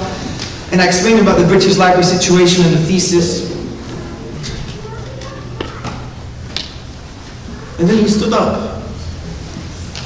Then he went to his drawer, and he gave me the thesis. He was the author. Would you believe it? And then he prayed Maghrib, and then he was crying in Salah when he did the Salah. Imagine that. He puts these dots together. Anyway, I couldn't learn much from him because he had to leave to work for the government or for the Egyptian government, so that was the end of that. The point is, you know, these stories, when you retrospectively look at the past, you see how Allah connects the dots for you. And there's more to this story. Because what's very interesting is when I was keep on reading around this stuff to give you more conviction and intellectual sakina, intellectual tranquility, I found one quote from some guy called Abdurrahim Green. He was like a famous caller to Islam in the UK. And it was on the Al-Bihar, because he had an Egyptian sheikh. And the Egyptians, mashallah, Allah preserve them, are very good on things like Saj'a, Mursal, Al-Bihar, the kind of structural features of the Arabic language. You have the likes of Bid Shati, Aisha Abdul Rahman, You had the like, so you have great people who did works on these issues, right? And he had that quote, and from that quote I went into a reference to really look into this even further. And at the same time, I read a book by Professor Neil Robinson called Discovering the Quran, a Contemporary Approach to a Veiled Text, that talked about the dynamic style of the Quran, iltifat, which is the dynamic style of the Quran that it shifts between gender and number and pronoun. Allah would say we, then He would say Rabb. Why is that shift there? To enhance the effect of the messages in line with the meaning. Anyway, Abdurrahim Green used to give lectures at Leeds University, and this professor used to sit at the back and listen to him. And he became a Muslim and wrote that book. Do you see the connection? But those connections you can only see after, when you see where you are now and look back and say, SubhanAllah, that plan of Allah subhanahu wa ta'ala always encompasses your plan. So anyway, to cut long story short, what I learned from this is something spiritual, had nothing to do with intellectual. What I learned was the following. When Allah says in the Hadith Qudsi, when my servant runs to me, when my servant comes to me, I come to him, he hurries, Allah hurries. From that perspective, if you walk to Allah, Allah will hurry. And that includes not only in your spiritual life, but in your dawah and everything else. So what I realized from this is, continue in the direction towards Allah subhanahu wa ta'ala, and you will find Allah. And that's the profound spiritual lesson. And it reminds me of a hadith, and I'll end on this. The famous hadith of the man who killed 99 men. He killed 99 men. He went to a learned person and asked him if he would be forgiven. And the man said, you won't be forgiven. So he killed him as well. So he killed 100 men. Then he traveled to another man and asked him, would I be forgiven? He didn't give him an answer. He said, if you travel to this place, you may find the answer. So he traveled and he died. Allah told the angels, if he has traveled over half, he'll be forgiven. And it happened that it made it happen that he traveled over half, and Allah encompassed him in His mercy. What is the lesson of this hadith? I sat in a dars in a lesson with a sheikh, and he said the lesson has nothing to do with forgiveness per se. Because the man never asked for forgiveness. The lesson is about where your heart is inclining. What direction is your heart in? Is it towards Allah or away from Allah? So he said, the ulama say, always check your heart. And the minute is always in the direction of Allah subhanahu wa ta'ala, meaning is yearning Allah, even yearning for forgiveness without even asking for it, there will be barakah in your spiritual life. And that's a powerful lesson. Where does your heart lie? So khair, maybe we'll end it on this, Sheikh. May Allah bless you with Jannah Firdaus. Respect and listen to your Sheikh and your Imam. Respect each other. Any mistakes, please forgive me. I'm only human. Assalamu alaikum wa rahmatullahi wa barakatuh.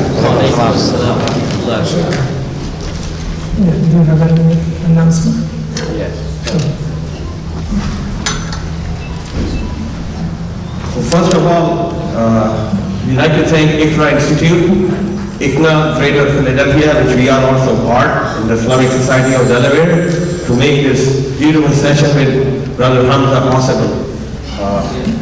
Some very important announcements, because May 2nd and 3rd, as most of you know, that Sheikh Yusuf Aslan is going to come to Delaware. On May 2nd, he's going to do the fundraiser for our Islamic Society of Delaware and the Islamic Academy of Delaware, the full-time Islamic school. And May 3rd, inshallah, he will be here in the masjid from 10 in the morning, and we haven't finalized the planning yet. That it's still in planning what kind of sessions we are going to have. But please mark this on your calendar, May 2nd and May 3rd with Sheikh Yusuf Aslan. May 2nd we are going to be at Newark High School in the evening, 6 o'clock, 6 to 9, and then May 3rd here in the masjid. Inshallah, in a few minutes, Hamza will be here, so please don't leave, and you're going to have opportunity to speak in person with Sheikh Hamza. And if you want, if you're not tired, we can have some more questions, because I see some people, especially we haven't had any questions from the sister side, So you're more than welcome. Raise your hand, ask questions, and I see some brother who would like to ask some questions also.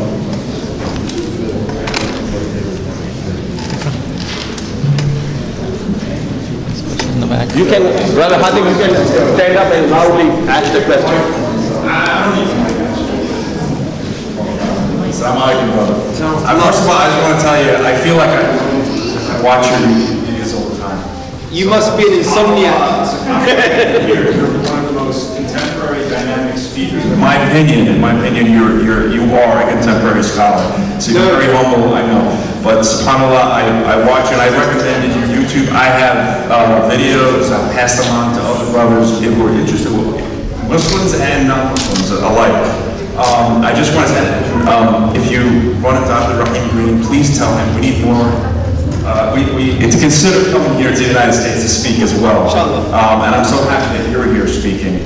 And for some reason, I'm not sure why, but Britain seems to churn out very talented contemporary speakers. It's just the accent, bro. It's like the accent. Yeah, the accent's nice too, definitely. My question actually is kind of a segue to the Sheikh Abdul Hadi was asking you. You talked about when you became Muslim, you know, some of the struggles. But tell me, and then I think this is in line with the subject here. The subject here is Dawah. Tell me about the Dawah that brought you to Islam. Tell me about how you became Muslim. Because I'm assuming you became Muslim right around, you know, some of 2001 or so. Is that 2002. 2002. Okay. Yeah. 2002. So being this post 9/11 with the media and so forth, and how you were able to overcome that, if that even had an influence on you becoming Muslim. So please talk to us about that.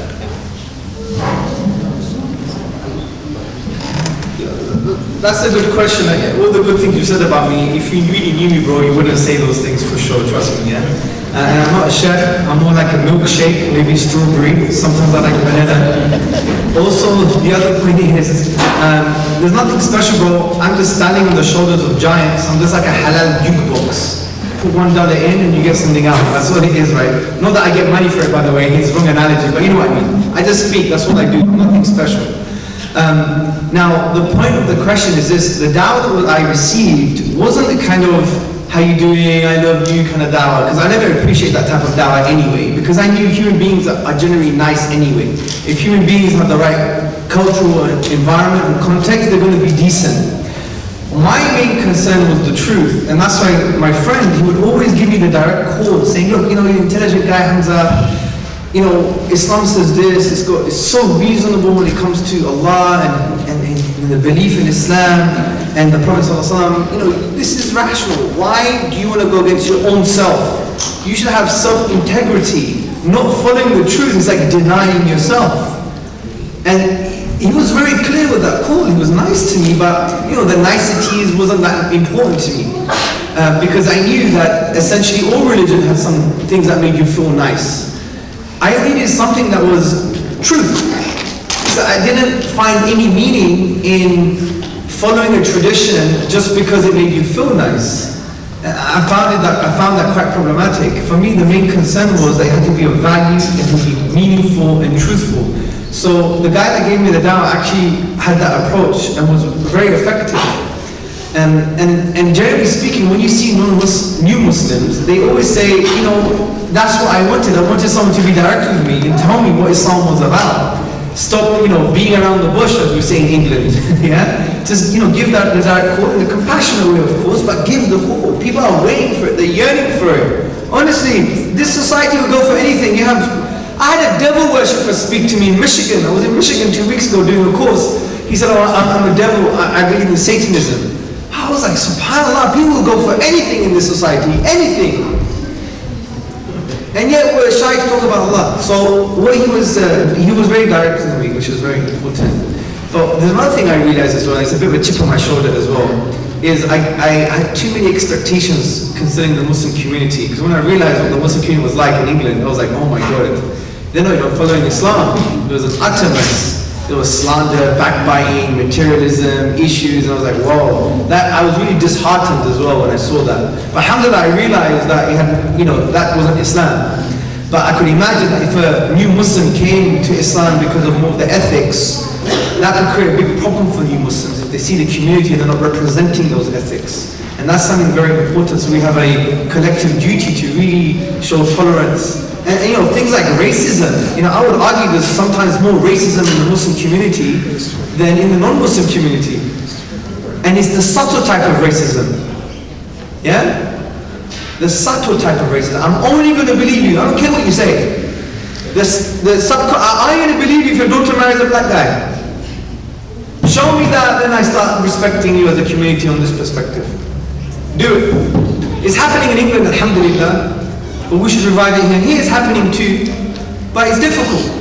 It should be a norm, it should be ease, it shouldn't be a problem. These things should be so nice and easy. We shouldn't be cliquey, the Pakistani masjid and the Arab masjid. Alhamdulillah, look at your faces. White, green, blue, pink, yellow. Look at him, he's everything, yeah? You got rainbows here, yeah? You got the whole melting pot here, which is great. And this is a good sign. It's a very good sign. Alhamdulillah. And we need to keep that. And this is what we need to, fix our disposition, because this aspect of subconscious racism is jahiliyyah. It's a form of jahiliyyah, and we need to take it out of each other and help each other. So a lot of new Muslims see that, and it becomes a problem. So we need to revive those ethics in our community, and that's very, very important. So yeah, that's the answer to the question. He was very direct with me, always talking to me, and he was very powerful. What's very interesting, on October the 4th, 2002, he already knew, that intellectually I knew Islam was true. But it was my nafsiyah, my internal disposition didn't really agree with it. I was like all over the place. So he knew my issue wasn't aql, wasn't intellect. It was a nafsi issue. So he talked to me about death. And he told me such a narrative on death. I don't remember. I just remember how I felt. To even try to describe it to you is like trying to catch a black cat in the dark. It's undescribable, but it was so powerful that everything that I knew, I internalized. Because it made life sound so real, and the delicacy of life, and it's so delicate, and it's so fragile. And you made me realize, subhanAllah, I'm going to be responsible for the things that I know, and for my own existence. So in the morning I took my shahada because it's like I already knew, but the emotional, spiritual stuff was necessary to drag the knowledge into the heart from that perspective. This is why knowledge in Islam is not really memorization. If that's the case, my iPad is an alim. My iPad knows Quran, there's Quran. My iPad knows hadith, there's books on hadith.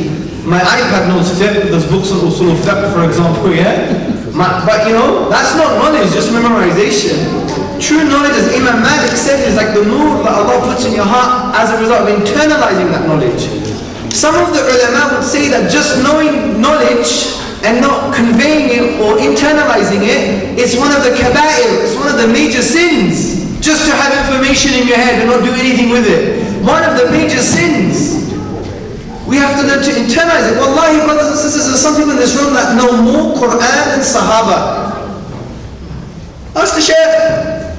There are people in this room who know more Quran than Sahaba, and I would even go further to say there are some people in this room that know more on the fiqh of wudu than some Sahaba. The point is, the Sahaba, some of them just followed the fuqaha of their time, the great Sahabis. Some of them were just like listening. They're not all of them. They weren't fuqaha. Not all of them were hufad. They didn't all know the Quran by heart. Not all of them. But there's some of you who know Quran by heart. There's some of you who know comparative fiqh. But what makes them different to you? It's got nothing to do with the memorization of the knowledge, because their knowledge is a different type of knowledge. When they took one ayah of the Quran, not only did they memorize it, not only did they internalize it, but they found out its implication, and it became part of them. They were not human doings, they were human beings. We have become human doings, automatons. Greek word, automatos, an automated biological robot. But they were human beings. They became that which they knew. Be, do, and become. They were in a state of being. So the ayah will come, learn it, memorize it, internalize it. It was part of the spiritual DNA. They became the ayah. They didn't know the ayah, they became the ayah, which is greater than knowing it. The knowing it is the first step. That's the difference. Many hadith. Ya akhi, you know this hadith on Allah, hadith on this, hadith on that. SubhanAllah. Some of you may not even know more hadith than some sahabis. But what made them different is they became the hadith. It was them who formed the identity, the disposition, their nature. It was them. But for us, it's just something we put on our shoulders or something we put into our mental database. Just sometimes to use to sound nice or sometimes to use to bash other people. That's the difference. And this is why you should, and I learned from my mistakes, because for many years I just read books. Only relatively recently I started to sit with scholars, and there's a big difference. You could tell someone when he sat with a scholar and when he's self-taught. There's something, there's like an unwritten law. When you sit with ulama, the tarbiyah process happens. And that's my advice, sit with your sheikh. There's a tarbiyah process that happens because his human nature comes across. You learn from his mistakes as well, and learn from his good. And that's the human process. You start to see the manifestation of the tradition in behavior. Because words is confined in the prison of ink and paper. They have to come out as a manifested form in a human being. And that's how you learn. And that's how you learn. Books, books are not everything, guys. You have to sit with a scholar and, have durus, have your study circles and continue from there. And, you have to tell. But internalization is our critical problem. We think we need more students of knowledge. We have loads of students of knowledge. How many people from Mecca and Medina and Al-Azhar? Many. We need people who take that knowledge and internalize it. And that's probably the best advice I can give you. Internalize what you know. Makes a huge difference, creates change, bi'idhnillah. Okay, I forgot one more announcement, very important. As you know, inshallah, next week, Saturday, from 8 to 12, we are going to be part of this campaign of Krishna River Cleanup. As you know, we've been going there for, alhamdulillah, last 7 years. So please, today will be a good day to sign up. We will be going to 2 different locations. I can give you the details and you can see our ISD connected website, the Christina River Cleanup. Brothers, sisters, youth, all of us should be part of this, inshallah. And then I'm going to ask Brother Fahad to say a few things, and then Sheikh Abdul Hadi will end with the dua, inshallah. Assalamu alaikum wa rahmatullahi wa barakatuh, dear brothers and sisters. I thank you very much for coming and attending this program. I would like to also thank you on behalf of Islamic Society of Delaware, Brother Hamza Tzortzis, for taking the time out of his busy schedule and be here. And at this time, I just want to give a quick message about a couple of things. At ISD, we are trying very hard to actually enhance the opportunities for education and learning Islam for our community. And we are doing it actually, in two ways. One of the ways that we are trying to have inspirational speakers and scholars like, Brother Hamza Tzortzis. Similarly, we are going to have Brother Yusuf Estes at our IED fundraising program, inshallah, on May 2nd. And this is our continuing effort. We are, inshallah, trying to bring such inspirational speakers and scholars to our community so that all of us can learn from their presence and from their knowledge, inshallah. And what I would like to request, that when we bring such important inspirational speakers here, it is important that all of us, entire community, take a very deep interest in coming and attending our programs so that their effort and time is worthwhile of coming here and joining us here. So I'm really glad to see that we had a very well attended program today, and inshallah we would like to continue seeing that. And the other point which I want to mention, and that is kind of a follow-up from the question or the comment which Dr. Jamal has also mentioned. You may have seen that we have increased the activity, or that we are having more interfaith programs. We have enhanced the frequency of having the interfaith programs. And Brother Hamza Tzortzis has very clearly indicated the reasons for having those kind of programs, the beneficial reasons for having those kind of programs.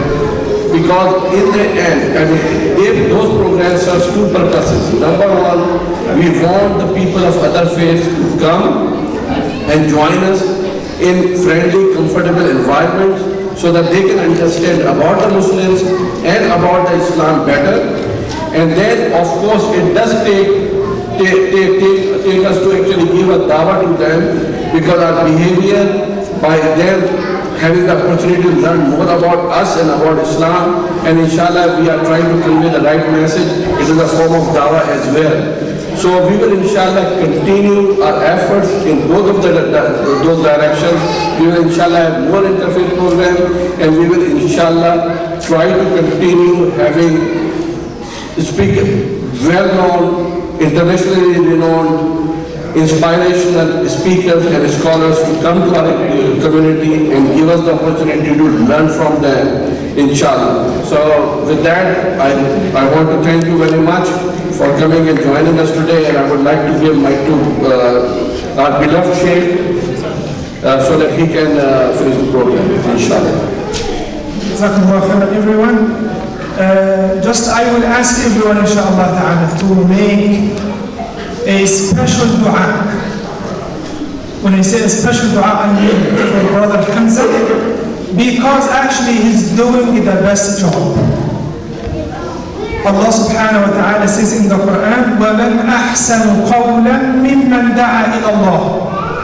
Who's better than him who calls to the path of Allah subhanahu wa ta'ala? So actually he's doing the best job. And then Allah subhanahu wa ta'ala said, وَعَمِلَ صَالِحًا, practices what he preaches. So we all ask Allah subhanahu wa ta'ala to grant him tawfiq, to grant him success, to grant him steadfastness, and inshallah to give him good health and the ability to continue to call people to the path of Allah subhanahu wa ta'ala. And we ask Allah subhanahu wa ta'ala to accept his effort. Allahumma ameen. نسأل الله سبحانه وتعالى أن يتقبل منه وأن يعينه على أداء هذه الرسالة العظيمة. ونسأل الله سبحانه وتعالى أن يرزقنا وإياكم التوفيق والسداد والإخلاص في القول والعمل. اللهم آمين. يعني ما شاء الله. Actually, we did not expect this number to be here today, but because of course the speaker is good and well known, that's why alhamdulillah. And we'll continue to have the programs as Brother Waqar and Brother Qamar announced in May 2nd and 3rd. Sheikh Yusuf Estes is coming also to visit our mosque, inshallah ta'ala. So mark your calendar, inshallah ta'ala, for these days. Jazakumullah khairan, everyone. Please is ready in the back, inshallah ta'ala.